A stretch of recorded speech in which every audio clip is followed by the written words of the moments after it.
सच के साथ। नमस्कार, सिटी वार्ता लाइव में आप सभी का स्वागत है। मैं हूं अमित मिश्रा। आइए देखते हैं आज की खास खबरें। तंत्र मंत्र और ज्योतिष का झांसा देकर महिला से टप्पेबाजी करने वाले 2 गिरफ्तार। 6 लाख रुपए के टप्पेबाजी के आभूषण बरामद। पिछले कई दिनों से आंदोलनरत बीएचयू के पीएचडी छात्रों ने सेंट्रल ऑफिस कार्यालय के बाहर शुरू किया आमरण अनशन। फर्जी वेबसाइट बनाकर मोटरसाइकिल की एजेंसी और फ्रेंचाइजी दिलाने के नाम पर ठगी करने वाले गिरोह के सरगना समेत 2 ठग गिरफ्तार। और गंगा के जलस्तर में बढ़ाव जारी। श्मशान घाटों के शवदाह प्लेटफॉर्म हुए जलमग्न। गलियों में जलाए जा रहे हैं शव। और अब समाचार विस्तार से। बीएचयू पीएचडी प्रवेश के मुद्दे पर पिछले 16 दिनों से परीक्षा नियंत्रक कार्यालय का घेराव कर धरना दे रहे छात्रों ने गुरुवार से आमरण अनशन शुरू किया। बीएचयू में पीएचडी प्रवेश के मुद्दे पर छात्र पिछले 16 दिनों से परीक्षा नियंत्रक कार्यालय का घेराव कर धरना प्रदर्शन कर रहे थे, परंतु छात्रों को लेकर बीएचयू प्रशासन द्वारा कोई भी निर्णय नहीं लिया गया, जिससे आज छात्रों का आक्रोश फूट पड़ा। सभी धरना प्रदर्शन कर रहे छात्र आज सेंट्रल ऑफिस कार्यालय पर पहुंचे और जमकर नारेबाजी करने लगे। छात्रों के पहुंचने पर सुरक्षा कर्मियों ने सेंट्रल ऑफिस को अंदर से बंद कर दिया, जिससे छात्र आक्रोशित हो गए और वहीं पर 2 छात्र आमरण अनशन पर बैठ गए। छात्रों का कहना है कि हम लोगों की 5 सूत्रीय मांगों को नहीं माना गया और उस पर कोई विचार नहीं किया गया। छात्रों की सुनवाई न होने की स्थिति में अब आमरण अनशन की शुरुआत कर दिए हैं। छात्रों का कहना है कि पीएचडी प्रवेश प्रक्रिया सत्र 2023-24 अभी तक पूर्ण नहीं हो पाया है। छात्र 1 साल से इसका इंतजार कर रहे हैं। दिसंबर 2023 में नेट विद्यार्थी उत्तीर्ण को पिछली प्रवेश प्रक्रिया में मौका नहीं दिया गया एवं आने वाली प्रवेश प्रक्रिया में भी उनके रोके जाने की बात कही गई है। परीक्षा नियंत्रक कार्यालय के पास बैठे छात्रों का विश्वविद्यालय प्रशासन के साथ कई बार बैठक हुआ, परंतु उसका कोई निर्णय या निष्कर्ष नहीं निकला। छात्रों का कहना है कि विश्वविद्यालय हमें गुमराह कर रहा है और सिर्फ आश्वासन देकर हमारा धरना समाप्त करने का प्रयास किया जा रहा है। उन्होंने कहा कि जब तक दाखिले की नोटिफिकेशन नहीं आ जाएगी तब तक हमारा सेंट्रल ऑफिस पर आमरण अनशन जारी रहेगा। आमरण अनशन पर बैठे दिव्यांश दुबे ने बताया कि दिसंबर 2023 में नेट में उत्तीर्ण छात्र छात्राओं को पीएचडी प्रवेश में वरीयता देने समेत विभिन्न मांगों को लेकर बीएचयू के परीक्षा नियंत्रक कार्यालय के सामने धरना दे रहे हैं। इसके साथ ही विश्वविद्यालय कैंपस में धड़ल्ले से पेड़ काटा जा रहा है और कई अनियमितताएं चल रही हैं, लेकिन हम सभी छात्रों को सिर्फ गुमराह किया जा रहा है। मीटिंग की जाती है, लेकिन मीटिंग में क्या बात हुआ उसका भी अपडेट नहीं दिया जा रहा है। सिर्फ हम लोगों को धरना समाप्त करने की बात कही जा रही है और यह मीटिंग लगातार चल रहा है। धरने पर बैठे छात्रों के आमरण अनशन के ऐलान के बाद विश्वविद्यालय प्रशासन भी हरकत में आ गया है। धरना स्थल पर प्रोक्टोरियल बोर्ड की टीम तैनात की गई है। वहीं आमरण अनशन और धरने पर बैठे छात्रों का कहना है कि हम कोई नारेबाजी नहीं करेंगे और अपनी पढ़ाई यहीं आमरण स्थल पर करेंगे। छात्र अपने पुस्तकों के साथ वहां पढ़ाई करते हुए भी दिखाई दिए। धरना प्रदर्शन कर रहे छात्र अपनी मांग पर अड़े हुए हैं। दर्जनों की संख्या में छात्र धरना प्रदर्शन और 2 छात्र आमरण अनशन प्रारंभ कर दिए हैं। करना ही था तो 1.5 महीने का समय हम लोगों ने दिया था। आज तक आपने बात नहीं किया। आज तक आप छात्रों को बरगलाते रहे। अब जब हमारे पास कोई विकल्प नहीं बचा तब आज हम जो है अनशन की तरफ बढ़ रहे हैं। अनिश्चित काल तक चलेगा। जब तक हमारी मांगे नहीं मानी जाएगी हम लोग इसी तरह अनशन पर रहेंगे। या तो विश्वविद्यालय प्रशासन जीतेगा या फिर हम लोग जीतेंगे। कोई आज आप देख लीजिए, सिर्फ हमारे पास आप देखेंगे सुरक्षा अधिकारियों को भेजा गया है कि इनको आप रोकिए। सुरक्षा अधिकारी इनका काम है, ये हमसे कह रहे हैं कि आप लोग अंदर नहीं घुस सकते। हम लोग मिलने के लिए जा रहे हैं, अपना ज्ञापन देने के लिए जा रहे हैं, रजिस्ट्रार से मिलने के लिए जा रहे हैं। छात्र मिलेगा। आज तक इस विश्वविद्यालय में कोई भी छात्र जो है वीसी से नहीं मिल पाया है। वीसी साहब मेल करने के लिए कहते, हमने मेल किया उनको, आज तक उसका कोई रिप्लाई नहीं आया। रजिस्ट्रार सर से मिलने के लिए गए, वहाँ से हमें कोई जो है उनकी तरफ से कोई आश्वासन नहीं दिया गया। कंट्रोलर सर से मिलने गए, वो कहते हैं कि आपका काम है बैठा, आप हमसे पूछ के नहीं बैठे, आपको जो कर सकते मैंने करिए। तो इस तरह से जवाब विश्वविद्यालय प्रशासन हम लोग को लगातार देता रहा है। हमारे पास जब कोई विकल्प नहीं बचा तब आज हम लोग गांधीवादी तरीके से आमरण अनशन की तरफ बढ़ रहे हैं। फर्जी वेबसाइट बनाकर मोटरसाइकिल की एजेंसी और फ्रेंचाइजी दिलाने के नाम पर ठगी करने वाले गिरोह के 2 अंतर्राज्यीय ठगों को गिरफ्तार किया गया। वाराणसी के साइबर क्राइम थाने की पुलिस ने फर्जी वेबसाइट बनाकर मोटरसाइकिल की एजेंसी और फ्रेंचाइजी दिलाने के नाम पर 5,25,500 रुपए की ठगी करने वाले गिरोह के सरगना समेत 2 अंतर्राज्यीय ठगों को गिरफ्तार किया है। पकड़े गए ठगों में बिहार के नालंदा जिले के कतरी सराय के बराउट के पंकज कुमार और भेदी गांव के सन्नी कुमार हैं। इनके पास 3 मोबाइल, कीपैड, फर्जी इनवॉइस और अन्य कागजात बरामद हुए हैं। मिली जानकारी के अनुसार 5 जून 2023 को कैंट थाना क्षेत्र के भोजूबीर निवासी धीरेन्द्र बहादुर सिसोदिया ने साइबर क्राइम थाने में रिपोर्ट दर्ज कराई थी। बताया कि फर्जी वेबसाइट के जरिए जालसाजों ने रिवोल्ट मोटर्स की एजेंसी दिलाने का झांसा दिया और उनके 5,25,500 रुपए ठग लिए। धोखाधड़ी और 60 IT एक्ट के तहत मामले की रिपोर्ट दर्ज किए जाने के बाद पुलिस ने जांच शुरू की। इलेक्ट्रॉनिक सर्विलांस और डिजिटल प्रूफ की जांच के बाद उनके लोकेशन के आधार पर दोनों अंतर्राज्यीय ठगों को वाराणसी से गिरफ्तार कर लिया गया। पुलिस टीम ने उनके पास से फर्जी कागजात, मोबाइल फोन, इनवॉइस पेपर और नकदी बरामद किया है। पूछताछ में ठगों ने बताया कि वह वेब डेवलपर के जरिए ब्रांडेड कंपनियों की ओरिजिनल वेबसाइट से मिलती जुलती फर्जी वेबसाइट बना लेते हैं। उस वेबसाइट को मेटा एड्स, गूगल एड्स और सोशल मीडिया इन्फ्लुएंस के जरिए प्रमोट किया जाता है। इसके बाद फ्रेंचाइजी और एजेंसी की चाह रखने वाले लोगों को इस लीड वेबसाइट के वेब मेल से प्राप्त होती जाती है। इसके बाद गिरोह के लोग प्राप्त डेटा का फिल्टर कर संबंधित व्यक्ति को फोन कर उसे अपनी बातों में उलझा लेते हैं। कूट रचित दस्तावेज भेजकर उन्हें झांसे में ले लिया जाता है। फिर रजिस्ट्रेशन फीस, सिक्योरिटी मनी आदि के नाम पर कंपनी के फर्जी बैंक अकाउंट में रुपए मंगवा लेते हैं। इसके बाद अपने साथियों के जरिए ATM, CMP आदि के माध्यम से रुपए निकालकर गिरोह के लोग आपस में बांट लेते हैं। कि उनके साथ में रिवोल्ट मोटर्स के एजेंसी के नाम पे दिलाने के 5.25 लाख उनसे साइबर ठगी हुई है। उसी के संबंध में खुलासा हुआ, जिसमें 2 अभियुक्त हैं नालंदा के रहने वाले पंकज कुमार और सनी कुमार। इनको हिरासत में लिया गया, इनको अरेस्ट करके जेल भेजा गया। कितने माल की बरामदगी हुई है, कितने लोग गिरफ्तार हुए? इसमें 2,14,000 रुपये नकद बरामद हुए हैं। कई कंपनियों के फर्जी जो है कागजात उन्होंने तैयार किए हैं। ये विभिन्न एंड्रॉयड ऐप्स का इस्तेमाल करते थे, जैसे CTC है, फर्ब है, इनके थ्रू फर्जी बिल जनरेट करते थे। तो फर्जी बिल भी हमें बरामद हुए हैं। और इनका मोडस ऑपरेंडी ये है कि फिशिंग अटैक का इस्तेमाल करते हैं। जो ऑलरेडी एस्टेब्लिश जो वेबसाइट्स हैं, ट्रस्टेड वेबसाइट्स हैं, उनसे मिलता जुलता वेबसाइट बनाते हैं और जब उस पर लोग क्लिक करते हैं तो उनका डेटा ये लोग चुरा लेते हैं और फिर उनको रिझा के उनसे ठगी करते हैं लोग। अभी उसमें कोई पुराना इतिहास? अभी तक पूछताछ में सिर्फ एक ही मुकदमा सामने है, बाकी इनसे और उनका PCR लेके उसमें और पूछताछ करेंगे। तंत्र मंत्र और ज्योतिष का झांसा देकर महिला से टप्पेबाजी करने वाले आरोपियों को चेतगंज पुलिस ने गिरफ्तार किया। वाराणसी में तंत्र मंत्र ज्योतिष का झांसा देकर महिला से टप्पेबाजी करने वाले 2 आरोपियों को चेतगंज पुलिस ने 100 से अधिक CCTV फुटेज की मदद से गिरफ्तार कर लिया है। आरोपियों के पास से पुलिस ने करीब 6 लाख रुपए के टप्पेबाजी का आभूषण भी बरामद किए। घटना का राजफास करते हुए ACP चेतगंज गौरव कुमार ने बताया कि यह सफलता चेतगंज थाना प्रभारी निरीक्षक आशीष कुमार मिश्रा के नेतृत्व में गठित टीम को मिली है। ACP ने बताया कि गत 9 जुलाई को मॉर्निंग वॉक पर निकली बुजुर्ग महिला को पिपलानी कटरा के पास उसके बेटे की मौत के बाद करके सभी आभूषण उतरवा कर एक रुमाल में रखवा लिया और झांसा देते हुए आभूषण वाले रुमाल की जगह छोटे छोटे पत्थर रखा हुआ रुमाल पीड़िता को पकड़ा दिया। FIR के बाद चेतगंज पुलिस ने दरोगा अभिषेक कुमार त्रिपाठी, दरोगा सुफियान खान, दरोगा पार्थ तिवारी, सिपाही अभ्युदय सिंह और सर्विलांस के कांस्टेबल अश्विनी सिंह को लगाया था। टीम ने उत्तराखंड के उधम सिंह नगर के गदरपुर के ठंडा नाला गुलर भोज निवासी सैफ अली और मुजाहिर को गिरफ्तार किया है। ACP ने बताया कि गिरफ्तार आरोपियों के पास से टप्पेबाजी करीब 6 लाख रुपए मूल्य के गहने, जिसमें एक चेन, लॉकेट के संग 4 कंगन, 2 अंगूठियां, 2 चांदी की अंगूठियां, 2 कान के टॉप्स, 2 टॉप्स, कान बांधने वाली जंजीर, एक काली बैग और 62 नग बरामद किया गया है। ACP ने बताया गिरफ्तार सैफ अली का पुराना आपराधिक इतिहास है। सैफ के ऊपर गोरखपुर के कैंट थाने में 2, गाजियाबाद कमिश्नरेट किंद्रापुरम ट्रांस हिंडन थाने में 3 और वाराणसी के चेतगंज में 1 कुल 6 मुकदमे दर्ज हैं, जबकि मुजाहिर हुसैन पर चेतगंज का पहला आपराधिक मुकदमा है। लोगों ने टीमें गठित की, सर्विलांस का सहयोग लिया। इंस्पेक्टर चेतगंज ने इसमें महत्वपूर्ण भूमिका निभाई। जो टीम थी, सुफियान और अभिषेक, पूरी टीम की बड़ी खास भूमिका रही। सबसे बड़ी चीज़ कि इसमें हमने ट्रेस किया, दोनों अभियुक्तों को तब गिरफ्तार किया जब वो और एक घटना करने के फिराक में थे। और इसके साथ साथ 100% बरामदगी हम लोगों ने की उनसे। लगभग 6 लाख से अधिक के जेवरात उनसे ठगी किए गए थे किरण से, और हमने 100% की बरामदगी की है उसमें। क्या इनका सर आपराधिक इतिहास भी है? हाँ, 2 हैं, एक सैफ है, दूसरा मुहाजिर है मुजाहिर। इसमें सैफ का लंबा चौड़ा आपराधिक इतिहास है। अभी और भी हम लोग ट्रेस कर रहे हैं, हो सकता है अन्य प्रदेशों में भी इनके खिलाफ मुकदमे दर्ज हों, तो हम लोग अन्य आपराधिक इतिहास भी ट्रेस कर रहे हैं।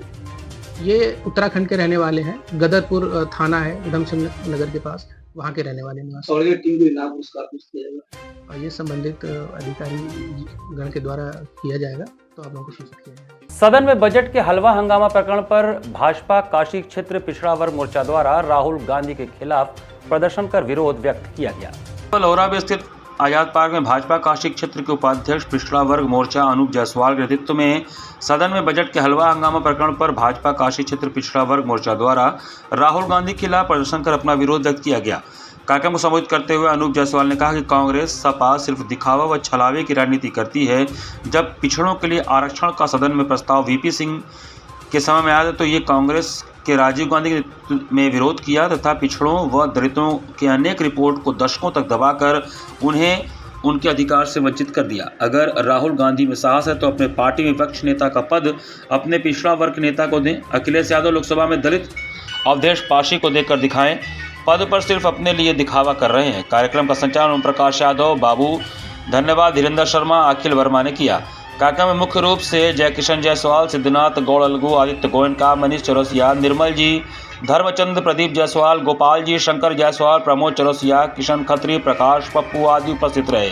कल सदन में हमने देखा जिस तरह से राहुल गांधी को हलवे में भी जातिवाद दिख रहा था कि कितने दलित कितने पिछड़े इसमें शामिल थे हलवा बनाने में, तो उनको मैं बताना चाहता हूं कि उनको दलित और पिछड़ों का जो इतना प्रेम जागा है, एक समय में उन्हीं के पिताजी मंडल कमीशन के रिपोर्ट पर उन्होंने कहा कि इसको लागू नहीं करना चाहिए, ये देश पिछड़ों के हक को मारने का काम किया। नेहरू के समय पिछड़ों के लिए कई रिपोर्टें आई जिसको कि दशकों तक 2-3 दशक दबा करके रखा गया। तो ये पिछड़ों का हक मारने वालों को आज पिछड़ों की दलितों की याद आ रही है। तो मेरी राहुल गांधी को सलाह है कि अपने दल के किसी पिछड़े नेता को सदन में विपक्ष का नेता बना करके एक नया कीर्तिमान स्थापित करे। तो हम जाने उनके दिल में दर्द है। अखिलेश यादव जी को दलितों का दर्द याद आ रहा है तो अवधेश पासी जी को अपने दल का सदन में नेता बना दे तो भी हमें लगे कि हाँ उनको दलितों का दर्द है। लेकिन प्रधानमंत्री बनना होगा तो सिर्फ कांग्रेस के उसी परिवार से बनेगा, मुख्यमंत्री बनना होगा तो अखिलेश के परिवार से बनेगा। उत्तर प्रदेश में जोरदार बारिश के चलते गंगा नदी का जलस्तर लगातार बढ़ रहा है, जिससे शवदाह भी अब गलियों में हो रहे हैं। यूपी में जोरदार बारिश के बीच वाराणसी में गंगा भी उफान पर है। लगातार बढ़ते जलस्तर के कारण पहले घाटों की सीढ़ियां डूबी चुकी हैं, घाटों का आपसी संपर्क मार्ग टूट चुका और अब काशी के महाश्मशान घाट पर भी हर तरफ पानी ही पानी दिखाई दे रहा है। हाल यह है कि मणिकर्णिका और हरिश्चंद्र महाश्मशान घाट के शवदाह के प्लेटफॉर्म भी पूरी तरह से पानी में डूब गए हैं और अब मोक्ष के लिए लोगों को इंतजार भी करना पड़ रहा है। ऐसे ही हालात रहे तो आने वाले दिनों में हरिश्चंद्र घाट पर होने वाला दाह संस्कार सीढ़ियों के बजाय गलियों में शुरू हो जाएगा। मणिकर्णिका घाट पर शवों के अंतिम संस्कार के लिए लकड़ी बेचने वाले नितेश यादव ने बताया कि बीते 2 से 3 दिनों में गंगा तेजी से बढ़ी है, जिसके कारण मणिकर्णिका घाट के शवदाह प्लेटफॉर्म पानी में समा गए हैं। इसके अलावा घाट पर जगह कम होने के कारण अब शव यात्रियों को शव जलाने में परेशानियां हो रही हैं। जलस्तर और बढ़ा तो यह आफत बढ़ता ही जाएगा। वहीं मणिकर्णिका घाट के अलावा हरिश्चंद्र घाट की बात करें तो फिलहाल तो अंतिम संस्कार सीढ़ियों पर हो रहा है, लेकिन पानी और बढ़ा तो गलियों में शवदाह करने के लिए लोगों को मजबूर होना पड़ेगा। शवदाह करने वाले कालीचरण ने बताया कि बाढ़ के कारण लोगों को शवदाह के लिए 1 से 1.5 घंटे तक इंतजार करना पड़ रहा है। ब्रजेश पाठक ने बताया कि गंगा का जलस्तर अभी स्थिर है और घाटों का संपर्क टूट चुका है। गंगा का जलस्तर अगर बढ़ेगा तो लोगों की दुश्वारियां और बढ़ जाएंगी। उन्होंने आगे कहा कि अभी तो सीढ़ियों पर शवदाह हो रहा है, परंतु अगर गंगा का जलस्तर बढ़ेगा तो गलियों में शवदाह करना पड़ेगा। फिलहाल गंगा में तूफान के बाद गंगा का जलस्तर अभी शांत है। केंद्रीय जल आयोग के अनुसार गुरुवार की सुबह से गंगा का जलस्तर स्थिर है। सुबह 8 बजे वाराणसी में गंगा 63.86 मीटर पर बह रही थी, जो खतरे के निशान से करीब 7 मीटर दूर है। बता दें कि वाराणसी में खतरे का निशान 71.26 मीटर है, वहीं चेतावनी बिंदु 70.26 मीटर है। गंगा जी को दिखाया जाए तो गंगा जी अपनी रफ्तार में चली आ रही हैं। मतलब अभी सुबह से तो थोड़ी धीमी हुई है, पर 2-3 दिन में बहुत तेज पानी बढ़ा है, रफ्तार है पानी में। अगर सौदा की बात करें तो क्या नीचे वाले सौदा के प्लेटफॉर्म पे वो डूब गए हैं? नीचे के कम से कम 2 फ्लोर तो डूब गया है, 2 प्लेटफॉर्म मतलब 8 प्लेटफॉर्म डूब गई है। 2 स्टेप का डूब गया है। पहला स्टेप ये ऊपर वाला बचा हुआ है, इसी में लोग जला रहे हैं और ऊपर जलने का है, तो उसमें भी पानी भर जाता है। पानी बरसने पे तो ऊपर जलता है। ये देखिए कि पंजाबी लोग का इसमें भी पानी भर गया। यहाँ पर वक्त चला छोटे से ब्रेक का। बने रहिए सिटी वाराणसी लाइव के साथ। वाराणसी लाइव, सच के साथ। स्वामी हरसिवानंद पब्लिक स्कूल छात्र छात्राओं हेतु वातानुकूलित छात्रावास की सुविधा, हरतिमा युक्त खेल का मैदान, इंडोर गेम आउटडोर गेम की सुविधा, जिम, योगा, ध्यान की विशेष कक्षा, एनसीसी एबीसी सर्टिफिकेट तथा करियर काउंसलिंग की सुविधा, विज्ञान कला तथा कॉमर्स के साथ वैकल्पिक विषयों की एक लंबी श्रृंखला, कम फीस में उत्कृष्टतम अध्ययन की व्यवस्था, शहर के सभी क्षेत्रों में बस की सुविधा, विज्ञान, कंप्यूटर तथा सभी आधुनिकतम प्रयोगशाला उपलब्ध, audio video classes. Swami Harsivanand public school and hostel, शिक्षण समूह शाखाएं Garhwa Ghat, Ramna, Varanasi. Phone number 95549954 9413, Jagatganj Varanasi phone number 7408457111, Vanpurwa Ramna Varanasi phone number 9554955412, railway station road Churk Sonbhadra phone number 7081109710, Marsara Ghorawal Sonbhadra phone number 955496319495 एवं स्वामी हर्षिवर्धन महाविद्यालय Churk Sonbhadra phone number 7081109711।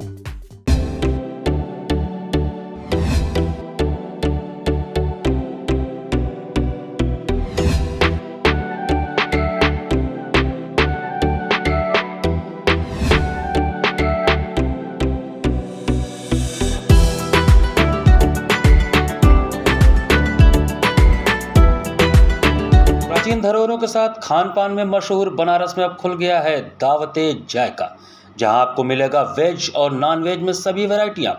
Ravindrapuri colony के लेन नंबर 3 में स्थित इस वातानुकूलित रेस्टोरेंट में आपको मिलेगा पारिवारिक माहौल। यदि आप हैं खाने के शौकीन तो एक बार जरूर पधारें दावते जायका में। वाराणसी लाइव, सच के साथ। ब्रेक के बाद आपका फिर से स्वागत है। किन्नर समाज के लोगों ने गुरुवार को श्री काशी विश्वनाथ जी को ढोल नगाड़े बजाकर नृत्य करते हुए जलाभिषेक किया। सावन महीने में जहां एक और काशी में हर वर्ग के लोग बाबा विश्वनाथ को जलाभिषेक कर रहे हैं, उसी के तहत आज गुरुवार प्रदोष पर वाराणसी में किन्नर समाज के लोगों ने बाबा श्री काशी विश्वनाथ का जलाभिषेक किया। इस दौरान ढोल नगाड़े बजाते हुए नृत्य करते हुए किन्नर समुदाय के लोगों ने दशाश्वमेध घाट से जल लेकर बाबा विश्वनाथ तक पैदल यात्रा निकाली। इस दौरान किन्नर समुदाय के अध्यक्ष सलमा किन्नर ने बताया कि 50 वर्ष पूर्व किन्नर समुदाय द्वारा इसी तरह बाबा का जलाभिषेक किया गया था। आज फिर हम लोग द्वारा बाबा विश्वनाथ का जलाभिषेक किया जा रहा है। बाबा विश्वनाथ की नगरी में किन्नर समाज ने सावन के पावन अवसर पर किन्नर समाज ने आज जल शोभा यात्रा निकाली है कि बाबा विश्वनाथ की नगरी में इस नगर के वासियों के लिए, इस प्रदेश और देश की जनता के लिए और जितने भी सुख समृद्धि के लिए आज किन्नर समुदाय बाबा को जल चढ़ाकर सुख की कामना करेगा और अपने जजमान और अपने अन्नदाता को इस तरीके से मनाएगा कि जिसकी वजह से हमारा पेट चलता है, जिसकी वजह से हम जीवित हैं। और कहा जाता है कि भगवान की दूसरी श्रेणियों में किन्नर समाज को रखा जाता है। आज उस परंपरा को जिंदा रखने के लिए, उस परंपरा को जगाने के लिए आज कलश यात्रा निकाली जा रही है काशी में। संगीत एवं मंच कला संकाय काशी विश्वविद्यालय में गुरुवासरी कार्यक्रम श्रृंखला की अगली कड़ी का समापन हुआ। गुरुवार को संगीत एवं मंच कला संकाय के गुरुवासरी कार्यक्रम श्रृंखला की अगली कड़ी का सफल आयोजन सुसंपन्न हुआ। कार्यक्रम का आगाज परंपरागत रूप से प्रार्थना श्री रामचंद्र कृपालु भजमन के गायन से हुआ। गायन विभाग की शोध छात्राओं क्रमशः श्रीमती श्रेया पांडे, अलंकृता राय एवं बालू काबेला द्वारा प्रार्थना प्रस्तुत किया गया। इनके साथ तबले पर अभिनंदन मिश्रा तथा हारमोनियम पर उज्ज्वल साहनी ने संगत प्रदान किया।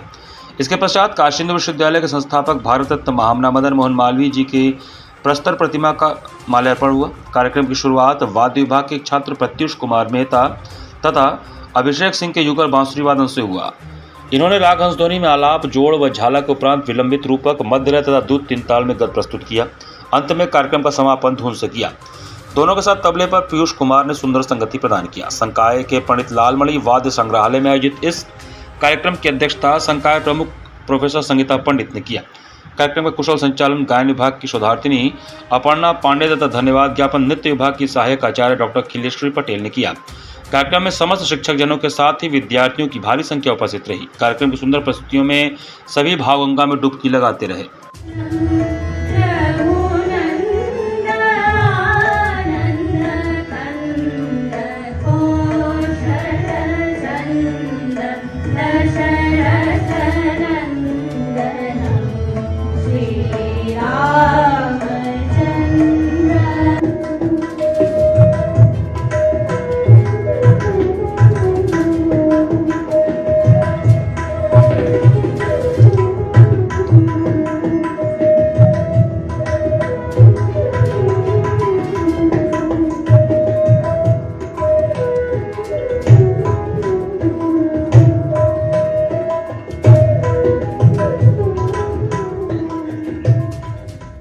कैंट स्टेशन पर कार्यरत मुख्य आरक्षण पर्यवेक्षक गजेंद्र सिंह, डीपी सिंह और ट्रेन मैनेजर राकेश तिवारी के सेवानिवृत्ति होने पर भावभीनी विदाई दी गई।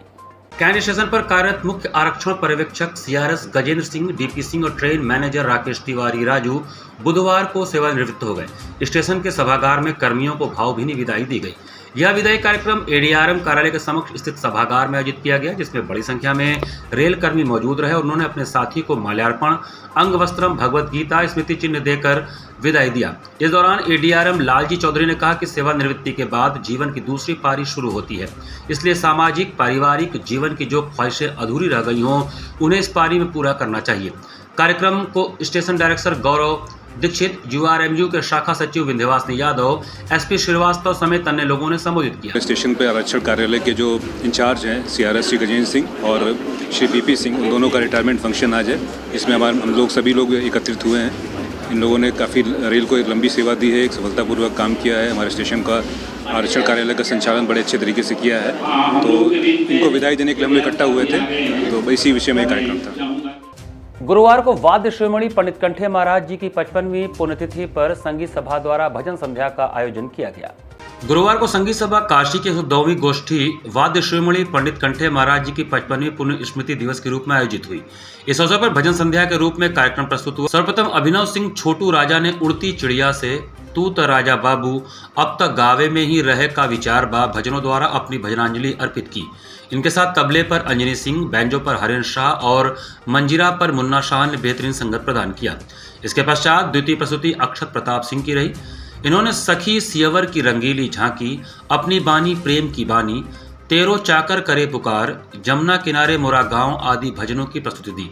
इनके साथ तबले पर श्री कृष्ण कुमार उपाध्याय और हारमोनियम पर हर्षित उपाध्याय ने कुशल संगत किया। कार्यक्रम में अंतिम प्रस्तुति सौम्या चक्रवर्ती की थी। इन्होंने जय गणेश गणनाथ दयानिधि, शिव शिव नाम समीर नर, रामा हो करके सांचा साहिब मेरा आदि भजनों की प्रस्तुति दी। इनके साथ तबले पर अनंग गुप्ता ने तथा हारमोनियम पर मोहित साहनी ने बेहतरीन संगत किया।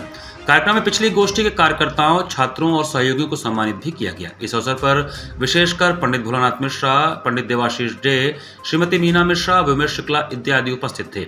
धन्यवाद ज्ञापन पंडित पूर्ण महाराज ने दिया तथा कार्यक्रम संचालन सौरभ चक्रवर्ती ने किया।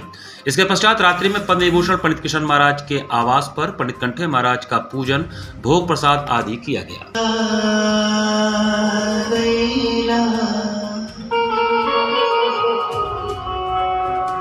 तू चली गई ना भुला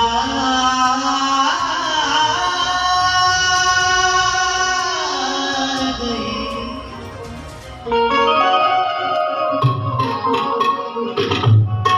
तू चली गई ना भुला गई।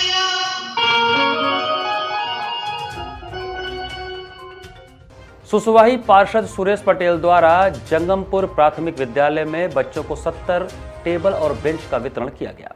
काशी विश्वविद्यालय स्थित जंगमपुर प्राथमिक विद्यालय पर आज बच्चों को टेबल और बेंच उपलब्ध कराया गया। बच्चों को 70 टेबल और बेंच उपलब्ध कराए गए हैं।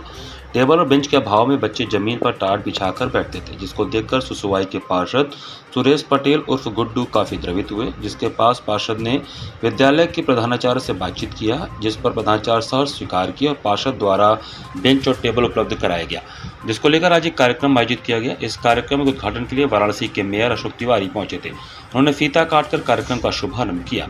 कार्यक्रम विशिष्ट अतिथि के रूप में बेसिक शिक्षा अधिकारी पहुंचे थे। कार्यक्रम का शुभारंभ मां सरस्वती, गणेश जी और मालवीय जी की प्रतिमा पर माल्यार्पण करके किया गया। तदुपरांत अतिथियों ने दीप प्रज्वलन किया। अतिथियों का स्वागत अंग वस्त्रम, माल्यार्पण और स्मृति चिन्ह देकर किया गया। मुख्य अतिथि ने कहा कि आज बेसिक विद्यालय के भी बच्चे कॉन्वेंट जैसे शिक्षा प्राप्त कर रहे हैं और इन बच्चों का शिक्षा विभाग द्वारा विशेष ध्यान रखा जा रहा है और यह बच्चे विभिन्न क्षेत्रों में अपना नाम कर रहे हैं। बस लोगों को आवश्यकता है कि इन बच्चों का सर्वांगीण विकास हो, इस पर ध्यान देने की। उन्होंने आगे कहा कि यह पार्षद सुरेश पटेल उर्फ गुड्डू द्वारा बहुत ही पुनीत कार्य किया गया है, जिससे हम भूरी भूरी प्रशंसा करते हैं और आशा करते हैं कि भविष्य में पार्षद इस तरह के अन्य विद्यालयों पर भी व्यवस्था करेंगे। सुरेश पटेल उर्फ गुड्डू ने कहा कि आज हमारे प्रयास से बच्चों को बैठने के लिए 30 बेंच उपलब्ध कराए गए हैं, जिसको लेकर लगभग 70,000 रुपये लगे। भविष्य में और 2 विद्यालयों को हमारे द्वारा बेंच और टेबल उपलब्ध कराया जाएगा। उन दोनों विद्यालयों पर वार्ता हो चुका है और जल्द ही उन्हें बच्चों को उपयोग के लिए दे दिया जाएगा। आज हमारे क्षेत्र के बच्चे प्राथमिक विद्यालय में भी इंग्लिश मीडियम की तरह उच्च शिक्षा प्राप्त कर रहे हैं। लोग अब सरकारी विद्यालय की तरफ रुख कर रहे हैं और अपने बच्चों को भेज रहे हैं। चित्रभूमि में मालवीय के द्वारा स्थापित इस प्राइमरी विद्यालय में जो सुविधाएं नहीं हैं उसको कैसे हम लोग नए सिरे से उसको दे सकते हैं, स्कूल की क्वालिटी कैसे अच्छी हो सकती है, इसलिए हम लोग यहाँ पर आए। कितना यहाँ पे ड्रेस दिया गया बच्चों के लिए और आगे क्या किस तरह का? नहीं, आगे यहाँ जो भी होगा सूर्य जी देने के लिए संकल्प है। यहाँ के जो भी अध्यापक यहाँ के और प्रिंसिपल के द्वारा डिमांड किया जाएगा तो सूर्य जी अपने संसाधन से अपने लोगों को जोड़ के इसको गोद लिए हुए इसको विकास करेंगे। इसी के साथ सिटी वाराणसी लाइव का ये संस्करण हमें समाप्त करते हैं। मुझे दीजिए आज्ञा। नमस्कार।